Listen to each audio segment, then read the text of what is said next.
अतिशय भव्य दिव्य असा घेण्याचा मानस होता, परंतु आज अचानक परतीच्या पावसाची सुरुवात झाली आणि प्रचंड पाऊस आपल्या शहरामध्ये आणि तालुक्यामध्ये पडतोय। त्याच्यामुळे सगळ्याच कार्यक्रमांना व्यत्यय आलेला आहे। पण तरी सुद्धा एवढ्या पावसात आपण मोठ्या संख्येने उपस्थित राहिलात त्याबद्दल आपल्या सगळ्यांचे आभार मानतो आणि आपल्या सगळ्यांच्या साक्षीने 13,90,00,000 रुपयाच्या या भव्य अशा कृषी भवनाचं उद्घाटन झालं असं या ठिकाणी जाहीर करतो। बांधवांनो, मी या राज्याचे मुख्यमंत्री आदरणीय एकनाथजी शिंदे साहेब, या कृषी विभागाचे मंत्री आदरणीय मुंडे साहेब, सर्व युतीच्या सरकारचे मनापासून आभार मानतो, त्यांना धन्यवाद देतो की या पाचोरा तालुका आणि शहरामध्ये चाललेली जी विकासाची घोडदौड आहे त्या विकासाच्या घोडदौडमध्ये आमच्या पाचोरा तालुक्यासाठी जवळपास 14 करोड रुपयाचं भव्य दिव्य असं कृषी भवन मंजूर केलं। त्याबद्दल आपल्या सगळ्यांच्या वतीने युतीच्या सरकारचे माननीय मुख्यमंत्री महोदयांचे मी मनापासून आभार मानतो, त्यांना धन्यवाद देतो। खरं म्हणजे आपण आता अनेक कामं करतोय, पण आता दोन गोष्टींचा महाराष्ट्रात आणि भारतात इतका मोठा धाक आहे। एक म्हणजे रेल्वे, दुसरं म्हणजे निवडणूक आयोग। 2 दिवसात आचारसंहिता लागणार आहे म्हणून आपली इतकी धावपळ चालली आहे, जसं काय आम्ही चोऱ्याच करतोय। आपण केलेल्या कामांचं भूमिपूजन आणि लोकार्पण करण्याचा सुद्धा धाक मला वाटतंय। त्याच्यामुळे येणाऱ्या काळात निवडणूक आयोगाला भविष्य काळामध्ये आता विनंती करण्याची वेळ आलेली आहे की बाबा, आम्ही 5-5 वर्ष मेहनत करून राज्यात सरकारच्या मागे पळून या मतदारसंघासाठी ज्या वेगवेगळ्या योजनांची उपलब्धता आम्ही करून दिली त्याचं लोकार्पण करण्याचा सुद्धा धाक आता निवडणूक आयोगाची आचारसंहितेमुळे आम्हाला आहे आणि म्हणून ही एक निश्चितपणे विनंती करावी लागणार आहे। मला आज सांगताना अभिमान वाटतो की या पाचोरा आणि भडगाव मतदारसंघाच्या कृषी क्षेत्रामध्ये चालत असलेली जी घोडदौड आहे, चाललेली जी प्रगती आहे, ती गेल्या अनेक वर्षापासूनच आपण जर पाहिलं तर या पाचोरा आणि भडगाव मतदारसंघातला हा तमाम शेतकरी की जो अतिशय अल्प पावसामध्ये, अतिशय कमी पाण्यामध्ये या तालुक्यात अतिशय चांगल्या पद्धतीची शेती करताना आपण पाहिलं। परंतु गेल्या 10 वर्षामध्ये या मतदारसंघात झालेली जी काही प्रगती आहे त्या प्रगतीला आपण अंधार म्हणजे बाजूला ठेवून चालणार नाही।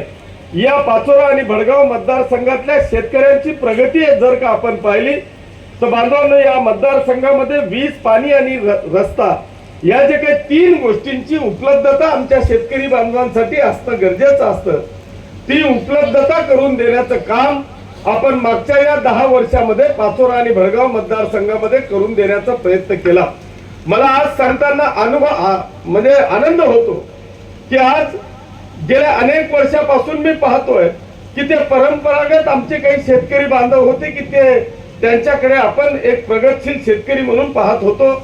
त्यांच्या परीने त्या दुष्काळाच्या काळात सुद्धा ते आपल्या शेताची प्रगती, आपल्या मतदारसंघाची प्रगती करण्याचा प्रयत्न या मतदारसंघातला तमाम शेतकरी बांधव करत होता।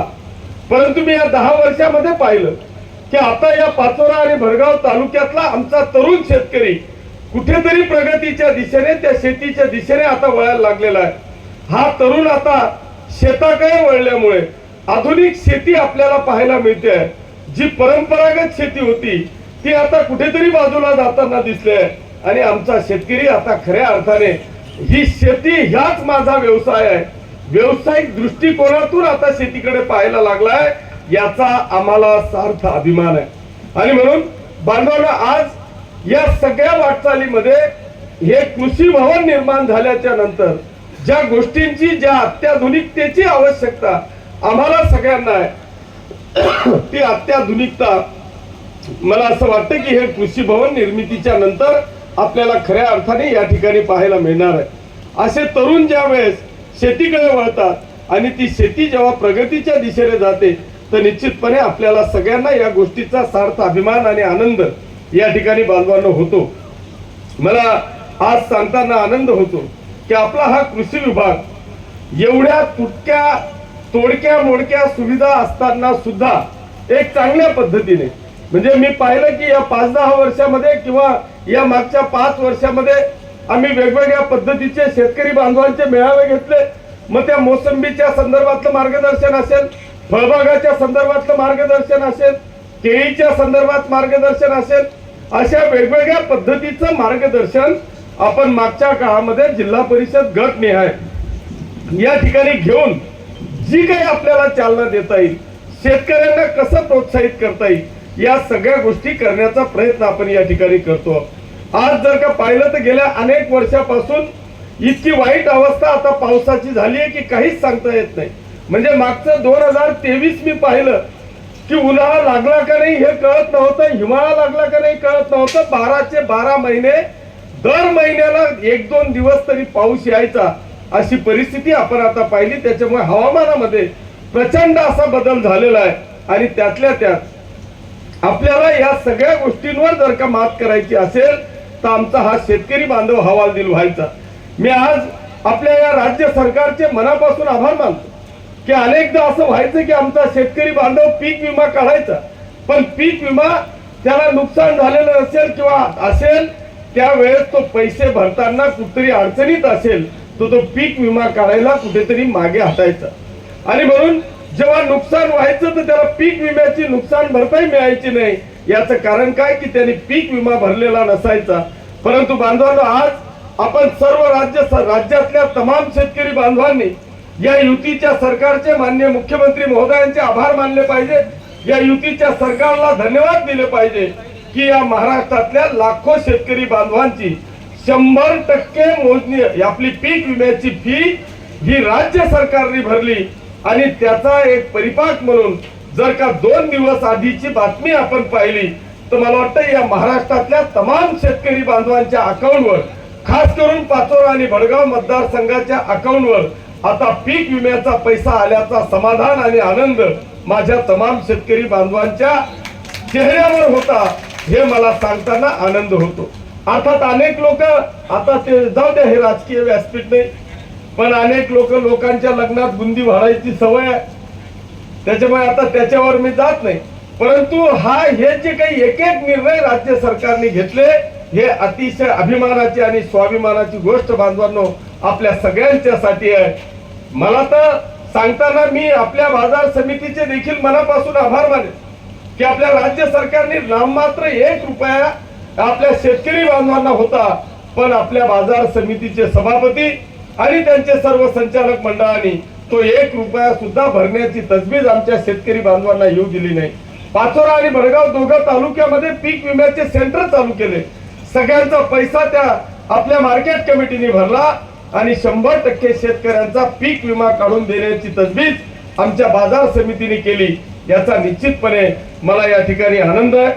बांधवांनो, विषय शेती आणि शेतकरी बांधवांच्या संदर्भामध्ये अनेक आहेत, पण त्याच्यातला एक महत्वाचा निर्णय राज्य सरकारने घेतला तो म्हणजे सोलर पंपाच्या संदर्भातला आणि आपल्या MSCBच्या संदर्भामधला.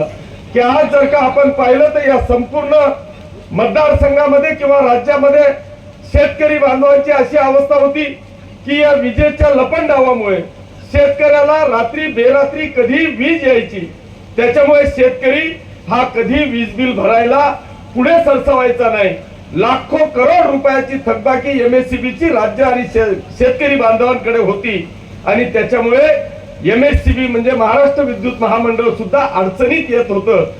मला सांगताना अभिमान वाटतो की आपल्या या राज्य सरकारने आतापर्यंतच असलेलं शेती पंपाचं 100% वीज बिल हे माफ तर केलंच, पण भविष्यात या महाराष्ट्रातल्या एकाही शेतकऱ्याला आता कृषी पंपाचं वीज बिल येणार नाही अशा पद्धतीचा निर्णय बांधवांनो या ठिकाणी घेतला आणि खऱ्या अर्थाने या राज्यातल्या तमाम शेतकरी बांधवांना दिलासा दिला.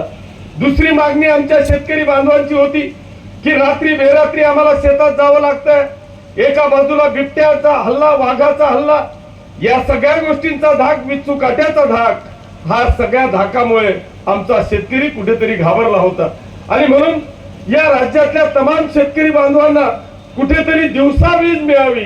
मग याच्यासाठी निर्णय नेमका काय घेतला पाहिजे, तो बांधवांना मला सांगताना अभिमान वाटतो की या राज्यामध्ये सोलर पंपाची व्यवस्था आपल्या राज्य सरकारने केली आणि त्या सोलर पंपावर 90% सबसिडी आपल्या सरकारने दिली.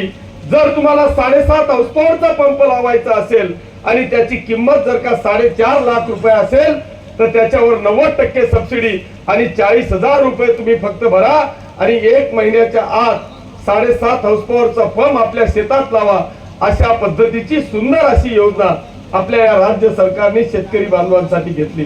अशी एक ना अनेक योजना या महाराष्ट्रामध्ये महाराष्ट्राच्या तमाम शेतकरी बांधवांच्यासाठी आपल्या या युतीच्या सरकारने या राज्याचे मुख्यमंत्री आदरणीय एकनाथजी शिंदे साहेब आणि दोघेही मुख्यमंत्री महोदयांनी या ठिकाणी घेतली. मी त्या निमित्तानं आपल्या सगळ्यांच्या वतीने या पाचोरा भडगाव मतदारसंघाच्या तमाम शेतकरी बांधवांच्या वतीने या युतीच्या सरकारचे आभार मानतो आणि थांबतो. धन्यवाद. जय हिंद, जय महाराष्ट्र. धन्यवाद आप्पासाहेब. खरं कृषी भवनाच्या